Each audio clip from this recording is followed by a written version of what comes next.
Sir, Lahari music ಸಂಸ್ಥೆ production ಅಂದಾಗ ಅವರು ಲಕ್ಷಾಂತರ ಹಾಡುಗಳನ್ನು ಸುಮಾರು ದಶಕಗಳಿಂದ ಆಡಿಯನ್ಸ್ಗೆ ಕೇಳಿಸ್ತಾ ಇದ್ದಾರೆ, ಕಣ್ಮನ ತಂಪು ಮಾಡಿಸ್ತಾ ಇದ್ದಾರೆ. ಅಂಥ ಒಂದು ಸಂಸ್ಥೆ ಒಂದು ಸಿನಿಮಾ ಮಾಡ್ತಿದೆ ಅಂದಾಗ ಮ್ಯೂಸಿಕ್ಗೆ ಸ್ವಲ್ಪ ಜಾಸ್ತಿ ಒತ್ತು ಕೊಟ್ಟೇ ಕೊಡುತ್ತೆ. ಆ ನಿಟ್ಟಿನಲ್ಲಿ ರಿಲೀಸ್ ಆಗಿರೋದು ಒಂದೇ ಸಾಂಗು ಕೋಟ್ಯಾಂತರ ವ್ಯೂಸ್ ಕೂಡ ಆಗಿದೆ. ಹೌದು ನೋಡಿ, ಆ ಥರ ಅವ್ರು ನೋಡಿ ಎಂಥ ದೊಡ್ಡ ವಿಶೇಷ ಗುಣ ಅಂದ್ರೆ ಅವ್ರಿಗೆ ನಿಜವಾಗ್ಲೂ ಅವ್ರು ನಮ್ದು ಆಡಿಯೋ ಸಂಸ್ಥೆ, ನಮ್ಗೆ ಆಡಿಯೋ ಈ ಥರ ಇರಬೇಕು, 5 ಸಾಂಗ್ ಬೇಕು, ಈ ಥರ ಅಲ್ವೇ ಅಲ್ಲ. ಅವ್ರು ಎಷ್ಟು ಫ್ರೀಡಮ್ ಅಂದರೆ ನಮಗೆ ಡೈರೆಕ್ಟ್ರ್ ಇದ್ದಾರೆ, ಅವ್ರು ಕತೆ ಮಾಡ್ತಿದ್ದಾರೆ, ನಾನು ಅರ್ಧನೇ ಬಿಡ್ತೀನಿ, ಫಸ್ಟ್ ಒಂದ್ಸತಿ ಅನ್ಸುತ್ತೆ ಬಿಡಿ ಅಂತಾರೆ ಪಾಪ. ಸಂವೇರ್ ಆ್ಯಕ್ಚುಲಿ ನಾನು ಎಷ್ಟು ಏನೋ ಕಷ್ಟ ಕೊಡ್ತೀನಿ ಅಂತ ನನಗನ್ಸುತ್ತೆ. ಕೆಲವು ಸತಿ ಅನ್ಸುತ್ತೆ ನನಗೆ ಇವರೆಲ್ಲ ನಾನು ಹೇಳಿದ ಮಾತು ಕೇಳ್ತಿಲ್ಲ ಅಂತ. ಬಟ್ ಆ್ಯಕ್ಚುಲಿ ನಾನು ಇನ್ನೊಂದು ಕಡೆ ಹೋಗಿ ನೋಡಿದಾಗ ಅವ್ರು ಎಷ್ಟು ನನಗೋಸ್ಕರ ಇದು ಮಾಡ್ತೀರಾ ಅಂತ ಅನ್ಸುತ್ತೆ ಆ್ಯಕ್ಚುಲಿ. ಸೊ ಎಲ್ಲದನ್ನೂ ಒಪ್ಕೊಂಬಂದು ನಾನು ಕನ್ವಿನ್ಸ್ ಮಾಡ್ತಿದ್ದೆ. ಅದು ಮತ್ತೆ ಡಿಸ್ಕಷನ್ನೇ, ನೋಡಿ ಹಿಂಗೆ ಮಾಡಿದ್ರೆ ಇಷ್ಟು ಮಾಡಿದ್ರೆ ಚೆನ್ನಾಗಿರುತ್ತೆ. ಐ ನೋ ಇಟ್ ಈಸ್ ರೆಗ್ಯುಲರಾಗಿ ಒಂದು ಸಾಂಗ್ ಹಿಂಗೆ ಫುಲ್ ಬಿಡಬೇಕು ಅಂತಿರುತ್ತೆ, ಕೆಲವು ಇಷ್ಟೇ ಬಿಡಬೇಕಾಗತ್ತೆ. ಅದೇನೋ ನಂದೊಂದು ಐಡಿಯಾ ಇರುತ್ತೆ, ಅದನ್ನು ನಾನು ಡಿಸ್ಕಸ್ ಮಾಡ್ತೀನಿ. ಮತ್ತೆ ಕಷ್ಟ ಆದರೂ ಕೂಡ ಅವ್ರು ಇಲ್ಲಿ ಡೈರೆಕ್ಟ್ರು ಏನೋ ಅನ್ಕೊಂಡಿದ್ದಾರೆ ಅವರು ಅಂತ, ಆ ಥರ ಫುಲ್ ಕೋಆಪ್ರೇಷನ್ ಮಾಡಿದ್ದಾರೆ ಪಾಪ. Sir, UI cinema PAN India cinema ಅನ್ನೋದಕ್ಕಿಂತ ಹೆಚ್ಚಾಗಿ ನಿಮ್ಮ ಸಿನಿಮಾಗಳನ್ನು ಇಷ್ಟಪಡೋರು ಎಲ್ಲಿದ್ದಾರೋ ಅವರೆಲ್ಲರಿಗೂ ಮಾಡಿರ್ತಕ್ಕಂಥ ಸಿನಿಮಾ ಅಂತ ನಾನು ಭಾವಿಸ್ತೀನಿ. ಇದು ಪ್ಯಾನ್ ಇಂಡಿಯಾ ಸಿನಿಮಾ. ಆ ನಿಟ್ಟಿನಲ್ಲಿ ಈ ಸಿನಿಮಾಗೋಸ್ಕರ ನೀವು ಟ್ರಾಲ್ ಸಾಂಗ್ ಮಾಡಿದ್ದೀರಲ್ಲ, ಸೊ ಒಂದೊಂದು ಲ್ಯಾಂಗ್ವೇಜ್ಗೂ ಒಂದೊಂದು ಅಂದರೆ ಏನು ಭೌಗೋಳಿಕ ಪ್ರದೇಶದಲ್ಲಿ ಏನೆಲ್ಲ ಟ್ರೆಂಡ್ ಆಗಿದಾವೋ ಆ ವಿಚಾರಗಳನ್ನ ಎತ್ಕೊಂಡು ನೀವು ಸಿನಿಮಾ ಮಾಡಿದ್ದೀರಾ.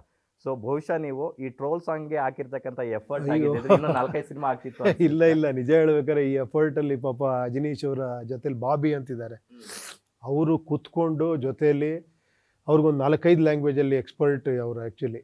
ಅಂಥವ್ರನ್ನೆಲ್ಲ ಕರೆಸಿ ಆ ರೈಟರ್ಸ್ನೆಲ್ಲ ಹಿಡ್ಕೊಂಡು ಅವ್ನು ನೋಡಿ ಎಷ್ಟಿದಂದರೆ ಡೈರೆಕ್ಟ್ರಿಗೆ ಓಕೆ ಆಗಬೇಕು. ಅಲ್ಲಿವರೆಗೂ ನಾನು ಇಲ್ಲೇ ಕೂತಿರ್ತೀನಿ, ನಮ್ಮ ಮನೇಲೇ ಬಂದು ಕೂತ್ಕೊಂಡ್ಬಿಟ್ರು ಆ 4 ಸಾಂಗ್ ಮುಗಿಸೋವರೆಗೂ ಲಿರಿಕ್ಸು. ಅವ್ರಿಗೆ ಬೇಕಾಗಿಲ್ಲ ಅದು ಆ್ಯಕ್ಚುಲಿ. ಡೈರೆಕ್ಟ್ರ್ ಇದ್ದೀರಾ ನೀವು ಮಾಡ್ಕೊಳ್ಳಿ ಅನ್ಬೋದು, ನಾವೊಂದು ಕೇಳಿದ್ವಿ ಅಷ್ಟೇ. ನೀವು ಬರ್ತೀರಾ ಅಂದರೆ ಬಂದು ಕೂತ್ಕೊಂಡು ಪ್ರತಿ ಲಿರಿಕ್ಸ್ನ ಮ್ಯಾಚ್ ಆಗುತ್ತಾ, ಅದು ಲಿಪ್ಪಿಗೆ ಮ್ಯಾಚ್ ಆಗುತ್ತಾ, ಅಲ್ಲಿ ಏನು ಟ್ರೆಂಡ್ ಇದೆ, ಅಲ್ಲಿ ಏನು ಟ್ರೋಲ್ ಇದೆ, ಅದನ್ನ ಹೆಂಗೆ ತರಬೇಕು ಅಂತ ಅಷ್ಟು ಮಾಡಿದ್ರು ನಿಜವಾಗ್ಲೂ. ಒಂದು ಸಾಂಗಲ್ಲಿ ಇತ್ತೀಚೆಗೆ ಏನೆಲ್ಲ ವಿದ್ಯಮಾನಗಳು ಬಂದವು, ಏನೆಲ್ಲ ಟ್ರೆಂಡ್ ಆಯಿತು ಅನ್ನೋದನ್ನು ಒಂದೇ ಒಂದು ಸಾಂಗಲ್ಲಿ ಹೇಳ್ಬಿಟ್ಟಿದ್ದೀರಾ. ಸೊ ಅದಕ್ಕೆ ಒಬ್ಬರು ಕೂಡ ಆಕ್ಷೇಪಣೆ ವ್ಯಕ್ತಪಡಿಸದೇ ಇರ್ತಕ್ಕಂಥದ್ದು ನಿಜಕ್ಕೂ ಗ್ರೇಟ್ ಅಲ್ಲ. ಅದು ನೋಡಿ ನಮ್ಮ ನರೇಶ್ ಅವರು ಆ ಟೈಮಲ್ಲಿ ಏನೋ ಲಿರಿಕ್ಸ್ ಅನ್ಕೊಂಡಾಗಿದ್ರು. ಓಕೆ, ನರೇಶ್ ಅವ್ರಿಗೆ ಈಗಿನ ಜನ್ರೇಷನ್ ಹುಡುಗ, ಇದು ಟ್ರೆಂಡ್ ಸರ್ ಇದು ಟ್ರೆಂಡ್ ಆಗಿದೆ, ಇದನ್ನ ಹಿಂಗೆ ಬರೋದೇ ಚೆನ್ನಾಗಿರುತ್ತೆ, ನೀವೇ ಬರೀರಿ ಅಂತ ನಾನು ಕೂತ್ಕೊಂಡು ಹೇಳಿದ್ದಷ್ಟೇ. ಫುಲ್ಲು ಟ್ರೋಲ್ ಸಾಂಗ್ನ ಫುಲ್ಲು ಬರೆದ್ರು ಅವರೇ, ನರೇಶ್ ಅವರು. ಆ ಟೈಮಲ್ಲಿ ಏನು ಟ್ರೆಂಡ್ ಇದೆ, ಏನಿದೆ ಆ ಥರ. ಎಸ್ ಸರ್, ನಿಮ್ಮ ಸಿನಿಮಾಗಳಲ್ಲಿ ವಾಸ್ತವತೆ ಜಾಸ್ತಿ ಇರುತ್ತೆ, ಭೂತಕಾಲ ಸ್ವಲ್ಪ ಇರುತ್ತೆ, ಭವಿಷ್ಯತ್ ಕಾಲ ಜಾಸ್ತಿ ಇರುತ್ತೆ. ನಾವು ಉಪೇಂದ್ರ ಸಿನಿಮಾಗಳಿಂದ ನೋಡ್ಕೊಂಬರ್ತಾ ಇರ್ತಕ್ಕಂಥದ್ದು ಅಂದರೆ ಒಂದು 10 ವರ್ಷಗಳ ನಂತರ ಏನೆಲ್ಲ ಆಗ್ಬೋದು ಅನ್ನೋದನ್ನು ನಮ್ಗೆ ಇವತ್ತೇ ದೊಡ್ಡ ಪರದೆ ಮೇಲೆ ನಮಗೆ ತೋರಿಸ್ಕೊಟ್ಟಿದ್ದಾರೆ ಅನ್ನೋದು. ಅದು ಹೌದಲ್ವಾ? ಉಪ್ಪಿ ಸರ್ ಇಷ್ಟು ವರ್ಷಗಳ ಹಿಂದೆ ಆವಾಗಲೇ ಹೇಳಿದ್ರಲ್ಲ ಈ ವಿಚಾರಗಳನ್ನು ಅಂತ ನಮ್ಗೆ ಇವಾಗ ಅನಿಸ್ತಾ ಇದೆ ಈಗಿನ ಜನ್ರೇಷನ್ ಅವರಿಗೆ. ಆ ನಿಟ್ಟಿನಲ್ಲಿ ಇದು ಒನ್ಸ್ ಅಗೈನ್ 2040ಯಲ್ಲಿ ಏನು ನಡೆಯುತ್ತೆ ಅನ್ನೋದ್ರ ಬಗ್ಗೆ ಒಂದು ಹಿಂಟ್ ಬಿಟ್ಕೊಟ್ಟಿದ್ದಾರೆ ವಾರ್ನರಲ್ಲಿ. ಇಲ್ಲ, ಆ ಥರ ಅಲ್ಲ ನೋಡಿ. ಅವ್ರು ಯಾರೋ ಚೆನ್ನಾಗಿ ಕ್ವಶನ್ ಕೇಳ್ಬೇಕಾದ್ರೆ ಇದು ಹಿಸ್ಟ್ರಿ ಕ್ರಿಯೇಟ್ ಮಾಡುತ್ತಾ ಅಂದರು. ಇಲ್ಲ ನನಗೆ ಬೇಕಾದ್ರೆ ಫ್ಯೂಚರ್ ಕ್ರಿಯೇಟ್ ಮಾಡಬೇಕು ಅಂತ. It is not history create ಮಾಡೋದಲ್ಲ, ಫ್ಯೂಚರ್ ಕ್ರಿಯೇಟ್ ಮಾಡಬೇಕು ಅಂತ. ಅದಕ್ಕೆ ಹೆಚ್ಚಿಗೆ ಹಿಂಗೆ ಸ್ಕ್ರಾಚ್ ಮಾಡಿದ್ರ ಸ್ಟೋರಿ ಅಂತ. ಇದರಲ್ಲಿ ಪೋಸ್ಟರಲ್ಲಿ ಹಿಸ್ಟ್ರಿಯಲ್ಲಿ ಹೆಚ್ಚಿಗೆ ಸ್ಕ್ರಾಚ್ ಮಾಡಿದ್ದೀರಾ ನೋಡಿ. ಹೌದಾ? ನಾನೇ ನೋಡ್ತಾ ಇದ್ದೀನಿ ನೋಡಿ. ಅದನ್ನು ಕೂಡ ನಂದಲ್ಲ ನೋಡಿ. ಅದು ಸ್ಟೋರಿ ಆಗಬೇಕು, ಹಿಸ್ಟ್ರಿ ಆಗಬಾರ್ದು ನೋಡಿ. ಅದೇ ಹೇಳಿದ್ದು. ಹೆಚ್ಚೈ ಹೊಡೆ ಸ್ಟೋರಿ ಮಾಡಿದಾರ, ಹೆಚ್ಚು ಹೊಡೆದಿದ್ದಾರೆ ನೋಡಿ. ಇದು ನನಗೆ ಕ್ರೆಡಿಟ್ ಕೊಡ್ತೀರಾ ನೀವು?